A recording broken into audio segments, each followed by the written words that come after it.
জয়দীপকে ঘরের মধ্যে আসতে দেখেই সবাই যেন একটু নড়ে চড়ে বসল। ভুরু কুঁচকে গেল সবার। রাতের শ্মশান থেকে পড়ে আসা এক বস্ত্র ধুতি আজ আর জয়দীপের পরনে নেই। এ কি কথা! দশা ঘাট আর শ্রাদ্ধ অনুষ্ঠানের জন্য কি আয়োজন হবে, কোথায় কোন খাতে কত টাকা খরচ করবে জয়, কতজনকে নিমন্ত্রণ করা হবে, কাউকে বাদ দিলে চলবে না। একটা ছেলে, এটুকু দায়িত্ব তো নিতেই হবে, নইলে মান থাকবে না যে। এই সব নিয়ে সবাই আলোচনায় ব্যস্ত। আজ সকালে জমায়েত হওয়া পুরোহিত আর বাড়ির বড়দের সামনে আমার স্বামী অর্থাৎ জয়দীপ একটা চিঠি নিয়ে সামনের টেবিলে সযত্নে রাখল। বলল, অনেক দিন আগের লেখা চিঠিটা, মনে ছিল না আমার। সকালে হঠাৎ মনে পড়ল। মা বলেছিল এতে মায়ের শেষ ইচ্ছের কথা লেখা আছে। আমি বুঝলাম। সকালে মায়ের আলমারি থেকে এই চিঠিটা বের করেই মন খারাপ করে বসেছিল জয়দীপ। একটু আগেই উপস্থিত আত্মীয় স্বজন, আমার জ্যাঠা শ্বশুর শাশুড়িরা সবাই ঝুঁকে পড়ল চিঠিটার উপরে। আমার বড় জ্যাঠা শ্বশুর চিঠিটা হাতে তুলে নিয়ে একবার চোখ বুলিয়ে পাশের জনের কাছে হস্তান্তরিত করে গম্ভীর মুখে বলে ওঠেন, হয়ে গেল, তাহলে আর কি, ল্যাঠা চুকে গেল। সবাই এক ঝলক চিঠিটা দেখার পরে মেজ জেঠি শাশুড়ি মুখ বেঁকিয়ে বলল, বুঝলাম, এখানেও তিনি নিজে যে অত্যাধুনিকা সেটাই প্রমাণ করবার চেষ্টা করেছেন। সঙ্গে সঙ্গে বাকি যে 2-4 বাড়ির লোক ছিল প্রত্যেকে সায় দিল। এ আমার শাশুড়ির ভীষণ বাড়াবাড়ি, অনাচার ছাড়া আর কিছুই নয়। মেজ জ্যাঠা শ্বশুর জয়কে বললেন, তাহলে বাবা আর আমাদের কাজ কি এখানে থেকে, তুমি যা ভালো বোঝো করো। কি পুরোহিত মশাই, ঠিক কি না? পুরোহিতের কাছেও ব্যাপারটা নতুন। তিনিও ভেবাচাকা খেয়ে মাথা নাড়ালেন। জয়ের বাড়ি আমাদের পাশের পাড়ায়। বড় হয়ে বুঝতে শেখার পর থেকেই আমার শাশুড়ির নামে নানা রকম মন্দ কথা শুনে এসেছি আমি। আমার বাবা মা তাই খুব একটা রাজি ছিলেন না এই বাড়িতে আমার বিয়ে দিতে। নেহাত জয়ের সাথে আমার সম্পর্ক আজ বহু দিনের। জয় ছেলেটা ভীষণ ভালো বলে বাবা ফেলতে পারেননি, তাই নিমরাজি হয়ে বিয়েটা হয়েছে। আমি ভীষণ চিন্তায় ছিলাম, বিয়ের পরে কিভাবে উনাকে মানিয়ে নেব। আমি বোধহয় পারবো না। তাই বিয়ের আগে আলাপ করার জন্য ছেলেকে অনেকবার ওদের বাড়ি আমাকে নিয়ে যেতে বলেছেন। জয়েরও ইচ্ছে ছিল, কিন্তু আমি যাইনি। উনার প্রতি প্রথম থেকেই মনের মধ্যে কেমন একটা বিরক্তি ছিল, যেটা জয়ের সামনেও লুকোনো থাকতো না। ওকে ঠাড়ে ঠোড়ে বোঝাতাম, আমি কিন্তু বিয়ের পরে উনার সাথে এক বাড়িতে কিছুতেই থাকতে পারবো না। আমার ইঙ্গিত বুঝতে পারলেই জয়ের মুখটা ব্যথায় কেমন কুঁকড়ে যেত। তখন চুপ করে থাকতো সে। মনে মনে ভাবতাম, অমন মাকে জয় শ্রদ্ধা করে কি করে? বিয়ের পরে এ বাড়িতে এসে দেখেছি একা হাতে সবাইকে বকা ঝকা ভালোবেসে কি নিপুণ পারদর্শিতায় সমস্ত আয়োজন নিখুঁতভাবে করছেন। শাশুড়ির সাথে প্রথম পরিচয়ে উনার মধ্যে হাসি খুশি, অথচ মুখের মধ্যে কেমন একটা অদ্ভুত দৃঢ়তা দেখে আমিও একটু ঘাবড়ে গিয়েই দূরত্ব বজায় রেখেছিলাম। হলুদ ছাড়ানোর পরে শ্বশুর বাড়িতে ফিরে অবাক আমি। উনি সকালে আমাকে ডেকে দোতলায় আলাদা রান্নাঘরের চাবি আমার হাতে দিয়ে বললেন, শাশুড়ি বৌমার খিটির মিটির আমার পছন্দ নয়। আজ থেকে তোরা আলাদা, দোতলায় থাকবি। ভালো মন্দ রান্না করলে ইচ্ছে হলে দিবি, নইলে দিবি না। আমি নিচের তলায় আমার মতো দুটো ফুটিয়ে নিয়ে বুটিকের ব্যবসা নিয়ে থাকবো। এতে সম্পর্ক ভালো থাকবে। মনে মনে খুশি হলেও এত তাড়াতাড়ি এমন ডিসিশন শুনে চাবি হাতে নিয়ে যার পর নাই অবাক হলাম আমি। এ দেখি মেঘ না চাইতেই জল। আমি তো ভেবেছিলাম আমাকেই বুঝি জয়ের মাথা খেতে হবে আলাদা হবার জন্য, কিন্তু একমাত্র ছেলেকে মায়ের থেকে আলাদা করা এত তো সহজ নয়। তবে এই ব্যাপারটা ভারী অভিনব। উল্টো দিকেই জয়ের জ্যাঠাদের মহল। নিচের তলায় ভাগাভাগি হলেও সবার সুবিধের জন্য উপরের তলায় সিঁড়ি ভাগাভাগি হয়নি। দুপুরবেলার ঠিক যে সময় শাশুড়ি নিচের তলায় তার বুটিকের দোকানে ব্যস্ত, ঠিক সেই সময় জেঠি শাশুড়ি আর খুড় শাশুড়ি চুপি চুপি দোতলার সিঁড়ি দিয়ে আমার কাছে এসে শাশুড়ির এই নতুন নিয়ম নিয়ে যা নয় তাই বলে গেল। ছেলে বউ বুঝি চোখের বিষ, আসতে না আসতেই আলাদা। একসাথে খেলে কি এমন অসুবিধে হতো? নাকি চাকরিওয়ালা বউকে রেঁধে খাওয়াতে হবে বলে উনার চট জলদি এমন সিদ্ধান্ত? আমারও তখন সকালের আনন্দ ভুলে গিয়ে উনাদের কথায় খুব আত্মসম্মানে লেগেছিল। গুম মেরেছিলাম কিছুদিন, কিন্তু মাসখানেক পরে বড় জেঠি শাশুড়ির সাথে তার বৌমার সংসারে নানা বিষয় নিয়ে নিত্য চিল চিৎকার শুনে ভাবলাম আমার শাশুড়ি যেটা করেছেন ব্যাপারটা নিন্দনীয় হলেও ভুল উনি কিছু করেননি। আমাদের বাইরে ঘুরতে যাওয়া, সিনেমা দেখা, রাত করে ফেরা, কোনো কিছুতেই উনি নাক গলান না। একা একার মতোই থাকেন। তারপরে যত দিন গেছে উনার পাশে থেকে বুঝেছি মানুষটা খারাপ নন। উনার পাশে থেকে উনার কাছে গল্প শুনে সমস্ত কাজের পেছনে উনার নিজস্ব যুক্তি দেখে আমি অবাক হয়েছি। আর সেই সঙ্গে উনার প্রতি এতদিনের অবজ্ঞা থেকে শ্রদ্ধায় মন ভরে গেছে আমার। উনি হেসে হেসে গল্প করেছেন আমায়। আমার শাশুড়ি নাকি বরাবর উনাদের বাড়ির অযথা রীতি রেওয়াজ মানতেন না। কেন মানবেন ভুলভাল রীতিনীতি? বিশ্বাসের সম্পর্ক ভালোবাসতেন বলেই ঘোমটার বালাই ছিল না তার কোনো কালেই। অবেলায় স্নান করে ভিজে চুল বেঁধে কাজ করতে হতো বলে কোমর ছাপানো চুল বিয়ের পরে কেটে ঘাড় অবধি নামিয়েছিল। তা দেখে প্রথম দিন তার শাশুড়ি অজ্ঞান হয়ে যাবার জোগাড়। বাকি জায়েদের চোখও কপালে উঠেছিল সাহস দেখে।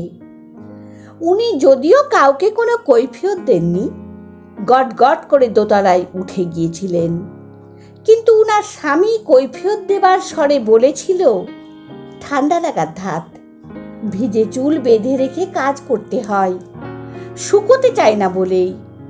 এইটুকু বলেই তাড়াতাড়ি দোতলায় বউয়ের পেছনে পেছনে চলে এসেছিল। সাধে কি তাকে স্ত্রৈণ বলে আত্মীয় স্বজন?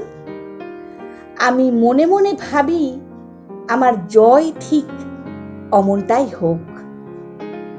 তাছাড়া উনি নাকি প্রায় শ্বশুর ভাসুরদের সাথে চোখে চোখ রেখে কথা বলতেন যুক্তি দিয়ে। বাড়ির সবাই পেছনে তাকে দেমাকি বলে ডাকত। অথচ পরে শুনেছি জায়েরা নাকি নিজেদের মধ্যে আলোচনা করে আফসোসও করত, ইস, এইভাবে যদি আমিও একটু প্রতিবাদ করতে পারতাম।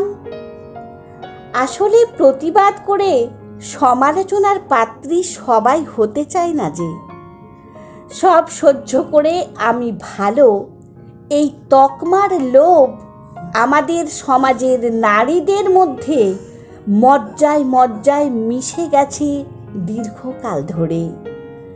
আমার শাশুড়ি আরও সমালোচনার মুখে পড়ে যখন জয় বছর 10 বয়সে তার বাবাকে হারায়।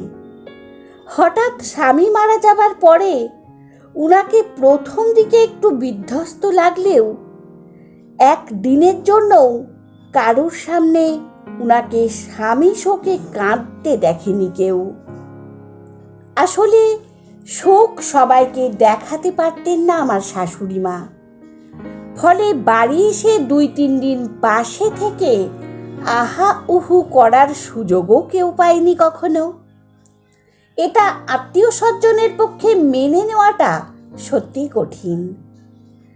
কোথায় সবার দয়ার পাত্রী হয়ে মাথা নিচু করে থাকবে তা নয়, ভেবেছিল এবারে হয়তো তেজ মরবে ছোট বউয়ের, কিন্তু না, বরং উল্টো হয়েছিল। স্বামী মারা যাবার পরে ভাসুরেরা যখন ছেলে আর মাকে সম্পত্তি থেকে বাদ দেওয়ার তালে ছিল, তখনই তিনি বুঝিয়েছিলেন তিনি সহজে দমবার পাত্রী নন। এত বড় সাহস, ভাসুরদের বিরুদ্ধে মামলা করেছেন আর জিতেও গেছেন তিনি। কোর্টে তার তেজ দেখে অবাক হয় উনার বাড়ির সবাই। কি করে পারল একজন বাড়ির বউ হয়ে? কে এসব পরামর্শ দিচ্ছে? কেনই বা দিচ্ছে? অতএব একলা মেয়ে মানেই তার চরিত্র হনন ভীষণ সহজ। এক্ষেত্রেও তাই। উনার এইসব কাজের পেছনে কোনো না কোনো পুরুষ মানুষের সাহায্যের হাত থাকে। আবার উনি সবার সামনে স্বীকারও করেন। এই নির্লজ্জতাটা সহজেই কেউ মেনে নিতে পারত না। উনার নির্ভেজাল স্বীকারোক্তিতে আরও নোংরা রং মাখিয়ে প্রচার করে আত্মতুষ্টি পেত সবাই। এমনি এমনি কেউ সাহায্য করে নাকি আজকাল? এই যুক্তিতে অভ্যস্ত টিকে থাকা সমাজ চোরা কথা আর ফুসফাসেই বিশ্বস্ত। একে বিধবা, তাও সুন্দরী, তার উপরে নিজেই বাড়ির নিচের তলায় শাড়ির ব্যবসা খুলেছেন। একজন মহিলার পক্ষে কি এতই সহজ? পেছনে কোনো রহস্য না থাকলে? আসলে পাড়ার মেয়ে বউরাই উনার দিকে হাঁ করে তাকিয়ে থাকে, তো পুরুষ মানুষের মাথা খেতে কতক্ষণ? আমি নিজেও শাশুড়িকে দেখি, সাজতে ভালোবাসেন উনি। এই বয়সেও যথেষ্ট আকর্ষণীয়া। সুন্দরী না হয়েও এক আভিজাত্য ঝকঝক করে উনার চোখে মুখে। সাধারণ শাড়িও উনার পরার ধরনে অসাধারণ হয়ে ওঠে। সেই সঙ্গে ম্যাচ করা মস্ত বড় এক টিপ উনার কপাল জুড়ে। কথাবার্তা, উনার স্টাইল এই অঞ্চলে ছেলে বুড়ো মহিলা মহলে ভীষণ আলোচনার বিষয়। একবার আলোচনা সভায় উঠলেই হয়।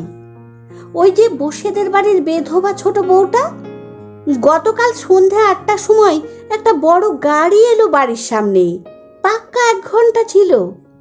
হে হে, তারপর সঙ্গে সঙ্গে সবাই মুখিয়ে থাকে নতুন রসাস্বাদনের জন্য। বিয়ের পর মাত্র 3 বছর আমরা পাশাপাশি থেকেছি, দেখেছি কত লোক উনার কাছে আনাগোনা করে। আমি মিথ্যে বলবো না, প্রথম সন্দেহের বশে আড়ি পেতেছি আমিও। কিন্তু মানুষের প্রতি একে অপরের বিশ্বাস ছাড়া কোনো আদিম রহস্য আমার চোখে পড়েনি।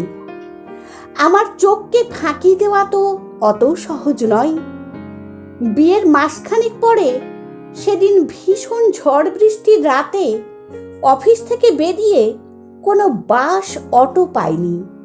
জয়ও চেষ্টা করেছিল যেভাবেই হোক আমাকে অফিস থেকে নিয়ে যেতে, কিন্তু রাস্তায় কারেন্টের তার যত্রতত্র ছিঁড়ে থাকায় আর তার উপরে রাস্তায় জল জমায়। আমি ভয় পেয়ে ওকে বারণ করি। ও অনেক চেষ্টা করেও আসতে পারছিল না। এদিকে রাত বাড়তে থাকায় অসহায় আমি, আর ওদিকে জয় আর শাশুড়ির ছটফটানির শেষে অফিসের কাছে স্কুল লাইফের এক বন্ধু অম্লানের কথা মনে পড়তেই তাকে ফোন করলাম। অম্লান বদনে রাজি হয়ে যেতেই জয়কে বলে তাদের বাড়িতে সেই রাতটুকু ছিলাম আমি। বলাই বাহুল্য, অম্লান অবিবাহিত, মাকে নিয়ে থাকতো ফ্ল্যাটে। কিন্তু ওর মা সেদিন আত্মীয়র বাড়িতে ছিল বলে ওর ফ্ল্যাটে থাকতে আমার ভেতরে একটু সংকোচ বোধ হলেও জয়ের গলায় স্বস্তির সুরে বুঝেছিলাম ও কি ভীষণভাবে বিশ্বাস করে আমায়, আমাদের বন্ধুত্বকে। বুঝেছিলাম এই শিক্ষা তো একান্ত ওর মায়ের কাছ থেকেই পাওয়া।